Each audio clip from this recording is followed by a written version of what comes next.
Oi todos, sou Whit e gosto de falar pouquinho sobre o tipo de música brasileira conhecida como Bossa Nova. O Bossa Nova é e ha sido uma das tipos da música mais influente do mundo desde seu começo dos anos 50. Bom, então, o que significa Bossa Nova? A primeira vez que a palavra bossa foi escutada era em uma canção chamada Coisas Nossas, uma canção popular do samba cantada por Noel Rosa em 1930. E a palavra nova significa bom, nova, uma coisa nova. Então, a Bossa Nova chega a significar um tipo de música com estilo novo.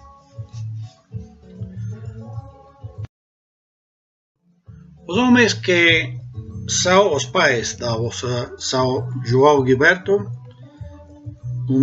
violonista e cantor, Tom Jobim e Vinícius de Moraes, que são compositores em o ano 1958. Foi nascido na zona sul do Rio de Janeiro.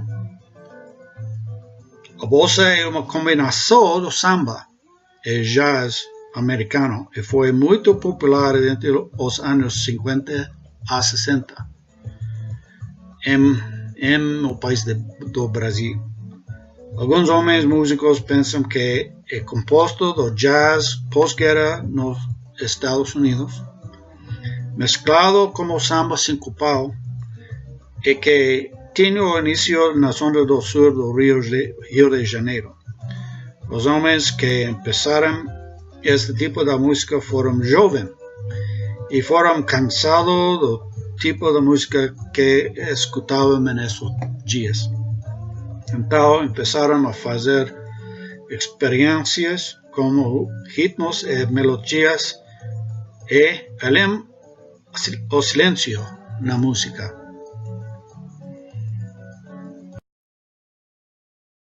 Alguns dos instrumentos que usaram no princípio foram o violão clássico, o baixo vertical, bateria e piano.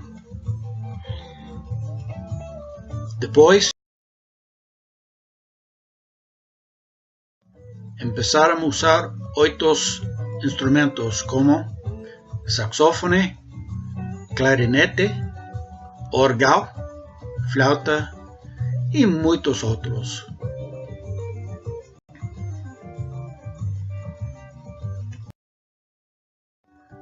Como dije antes, o homem que é reconhecido como o pai da bossa foi um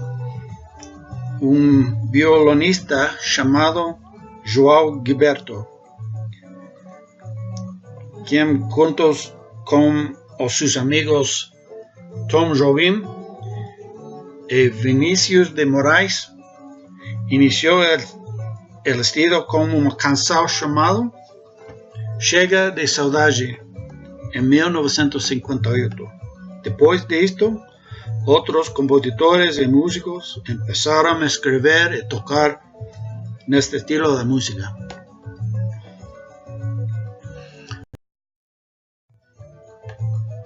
Uns anos depois, foi descoberto por alguns artistas norte-americanos e chegou a ser muito popular devido aos esforços destas.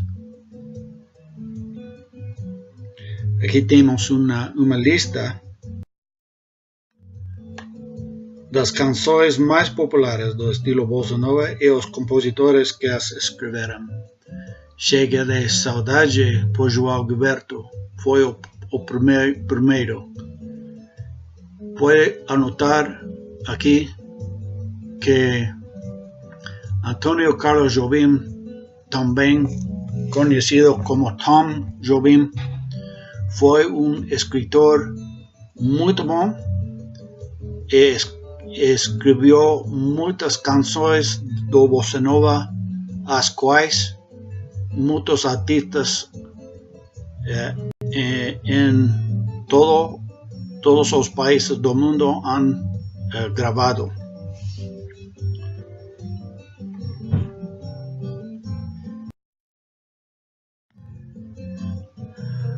Muitos cantores dizem que o estilo bossa nova ha influenciado suas canções e escrevem hoje até mesmo os artistas da música popular brasileira.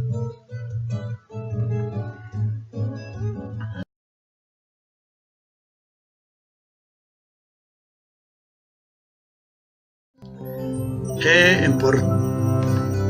importante dizer que a música, pelo geral, tem uma influência muito grande na cultura dos países do mundo.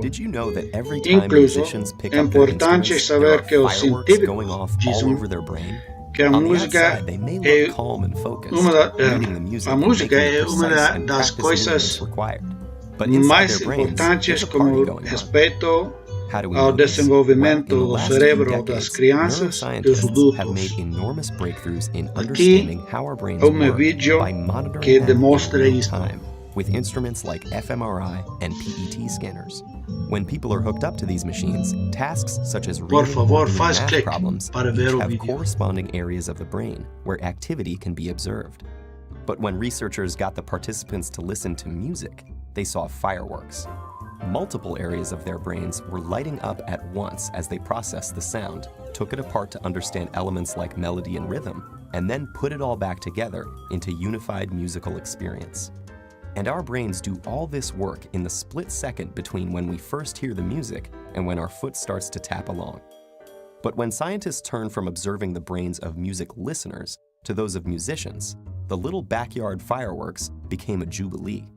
It turns out that while listening to music engages the brain in some pretty interesting activities, playing music is the brain's equivalent of a full-body workout.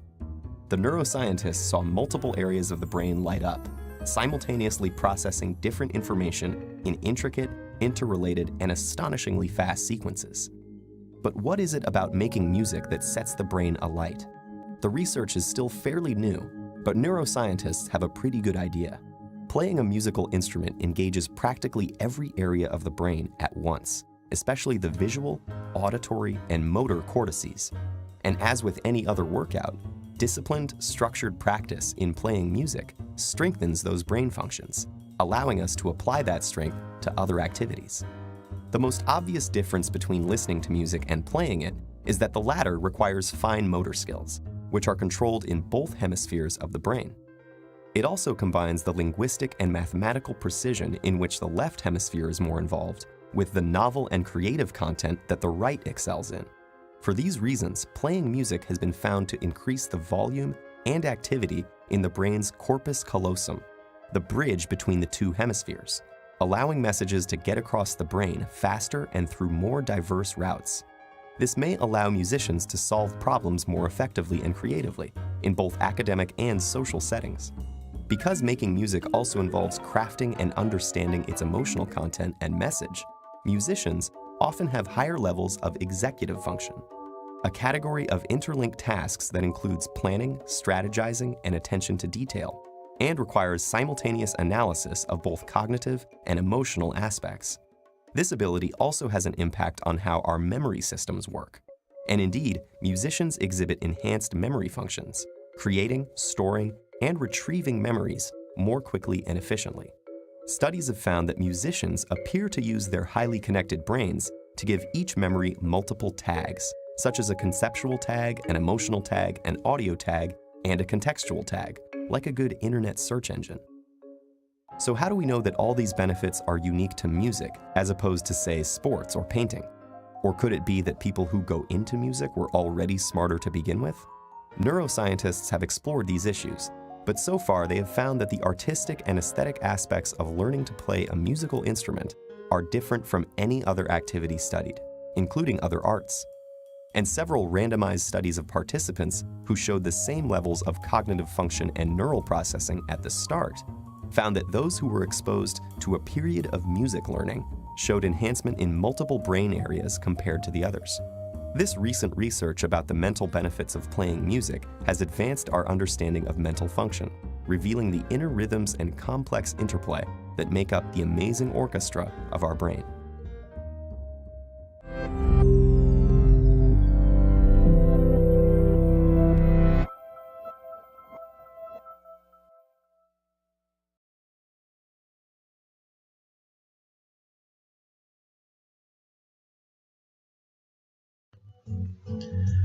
Uma das coisas que pode pesquisar são quem é o pai do Bossa Nova, qual efeito faz a música do cérebro, qual é a canção mais famosa do estilo Bossa Nova, qual é uma canção de estilo Bossa Nova que o cantor Frank Sinatra gravou.